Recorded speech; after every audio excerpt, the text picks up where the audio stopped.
En este video vamos a hacer un ejercicio que es bastante ilustrativo como ejemplo de recapitulación. Entonces vamos a ver un ejemplo de recapitulación en el contexto de test de hipótesis. Lo que nosotros tenemos es que se desea comparar, ¿ya? Se desea comparar el salario mensual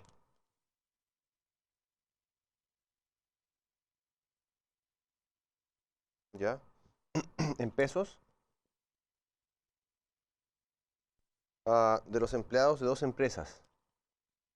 Entonces, de dos empresas, que le vamos a llamar la empresa A y la empresa B, y se tiene la siguiente información que viene dada en una tabla. La información es la siguiente. Acá está la empresa A y la empresa B. La empresa B. Y acá tenemos N, tenemos X y S. Entonces, en este caso, tenemos que el tamaño muestral es 25 y 37. Acá el promedio es 280.000 y acá es 270.000. Y S es 14.000 y en este caso es 10.000. Entonces, usando la información de esta tabla, lo que nos piden es probar, entonces, en la parte A, probar que la variabilidad del salario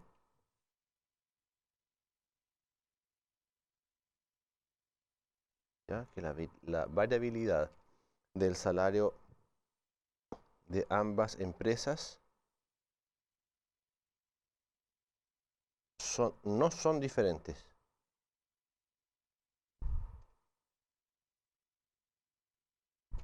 ¿Ok?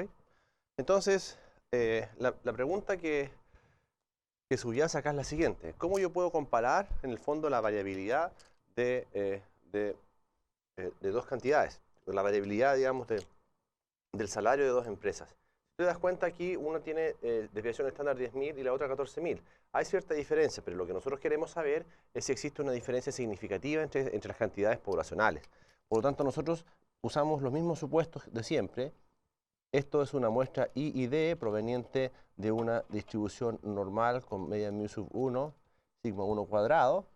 Los I sub I, que corresponden a la segunda muestra, también es una muestra normal con media mu sub 2 y varianza sigma 2 cuadrado. Y también tenemos que los X sub I son independientes de todos los I sub J para todo I y J. Es decir, entre ellos también son independientes. Entonces, en ese contexto, acá se nos da una indicación de que usemos que alfa vale 0.01. Entonces, nosotros vamos a plantear las siguientes hipótesis. Entonces, planteamos la hipótesis de que sigma 1 H0 es que sigma 1 cuadrado es igual a sigma 2 cuadrado versus H1. ¿Tenemos algún indicio para H1? Es decir, solamente te dicen que probar que no son distintas. Entonces vamos a ver si esto efectivamente, la hipótesis de que son distintas, tiene asidero. Perfecto. Entonces, esas son las hipótesis y lo que nosotros usamos en este caso.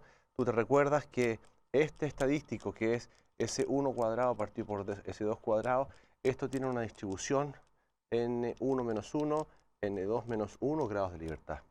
Entonces, el estadístico observado en este caso,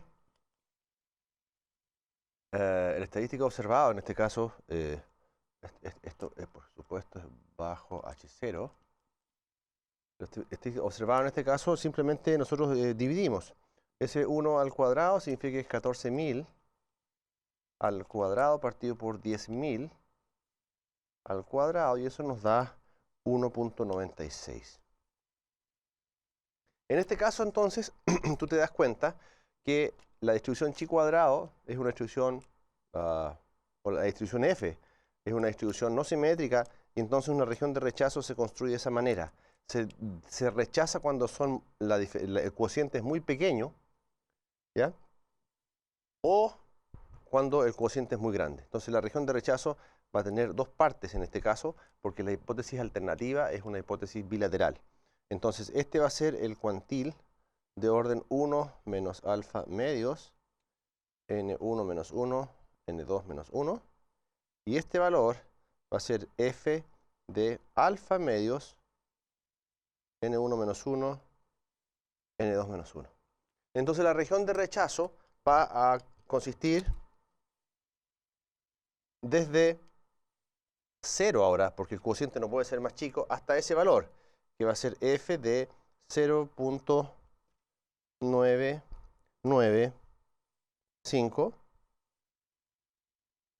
y el tamaño muestral es 25, así es que esto es 24, y 37, así que eso es 36, S, unido con el otro, que es f de 0.005,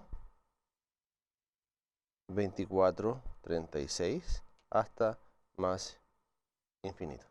Entonces calculamos estos dos valores en la tabla y esto resulta ser 0, 0.357, unido con 2.575 hasta más infinito. Entonces ahora tú que tienes la región de rechazo, por supuesto que estos valores los sacaste de la tabla F, ¿ok? De la tabla de la distribución Fisher. Y entonces ahora lo que tienes que ver es si este estadístico cae dentro de esta región.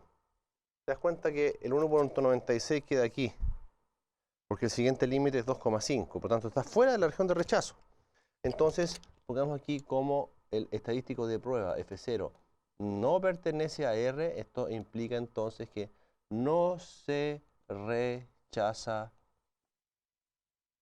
H0. ¿Ok?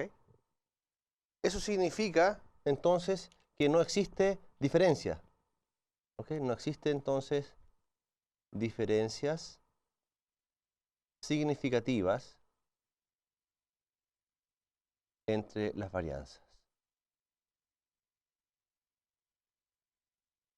Por una significancia ¿cuánto? Del 1%. Y eso es lo que nos pedían hacer. Probar a través de un test de hipótesis que la variabilidad del salario de ambas empresas no son distintos. Y esto dice que no se rechaza H0, o sea, H0 es plausible. Esa es la hipótesis que nosotros confirmamos entonces a través de este análisis. Ahora, en la parte B, nos piden que se sospecha. Nos dicen que se sospecha que existe una diferencia entre los salarios de las empresas A y B y nos piden desarrollar un procedimiento adecuado para esta sospecha con un nivel del 5%. Como nosotros hemos asumido que las variables son normales, entonces si no hay diferencias en las varianzas, podrían haber diferencias en los valores medios. Entonces bajo el mismo contexto anterior, es decir, los tres supuestos, que la variable X, las variables X son normales, las variables Y son normales y hay independencia entre ellos también, entonces nosotros planteamos, entendiendo que hemos fijado alfa como 0.05, planteamos entonces la hipótesis H0, que μ1 es igual a μ2 versus H1, que μ1 es distinto de μ2. Entonces ahora tú te recuerdas que en el caso de las diferencias de medias existen tres casos, cuando las varianzas son conocidas o cuando son desconocidas pero iguales o desconocidas y distintas. Pero en este caso tú ya probaste, nosotros probamos en la parte A, ¿ya? Que las varianzas sigma 1 cuadrado es igual a sigma 2 cuadrado. Por lo tanto podemos asumir que las varianzas son desconocidas pero iguales. Entonces usamos el caso 2, que consiste en que las varianzas son desconocidas pero iguales. En ese caso, el estadístico de prueba va a ser x menos y menos 0. Te recuerdas que ese es el de 0. En este caso, como estamos comparando las medias, vale 0. Partido por SP por la raíz de 1 partido por N1 más 1 partido por N2. Donde este SP al cuadrado, ¿te recuerdas? Eso es 24 por 14.000 al cuadrado más 36 por 10.000 al cuadrado partido por N1 que es 25 más N2, que es 37 menos 2. Si calculamos eso y sacamos la raíz, nos queda que SP vale 1,17643,5. Entonces, reemplazando ese valor acá, el valor de las medias, obtenemos entonces que el valor T, este es un simple reemplazo, que resulta ser 3.283. ¿Ok? Entonces ahora te das cuenta que una vez que tenemos el estadístico de prueba, fijamos el alfa, planteamos las hipótesis, calculamos el estadístico de prueba y ahora tenemos que calcular una región de rechazo o el valor P. Si por ejemplo hacemos el valor P, esto va a ser la probabilidad de que T sea más grande, ¿te das cuenta? La probabilidad que sea más grande que 3,28 más la probabilidad, ¿te das cuenta? De que T sea menor que menos 3.283. Pero como la distribución T-Student es simétrica, entonces yo te recuerdo que esta distribución T-Student es así. Entonces aquí va a estar el valor, aquí está el otro, y lo que queremos calcular, el valor P consiste en esas colas. ¿Ya? Si estos valores son muy grandes, el valor P es muy chico. El valor del estadístico grande, valor P muy chico. Se rechaza H0. Valores de los estadísticos muy pequeños, valor P muy grande, no se rechaza H0. Pero esto en el fondo, lo que quiero decir acá es que como es simétrico, esto es simplemente 2 veces por la probabilidad de que esto sea mayor que 3.283, donde esta variable tiene una distribución T-Student con N1 más N2 menos 2 grados de libertad. Y eso es 60. ¿Ok? Entonces buscamos en la tabla de la distribución T-Student y esto resulta ser 0.00, al multiplicarlo por 2, 0.0017. Y ese es el valor entonces del valor P. ¿Cuál es nuestra decisión? ¿Ya? Recuerda que la regla de decisión, ¿cuál es nuestra decisión? Bueno, nuestra decisión es que como el valor P, te das cuenta, P es menor que alfa.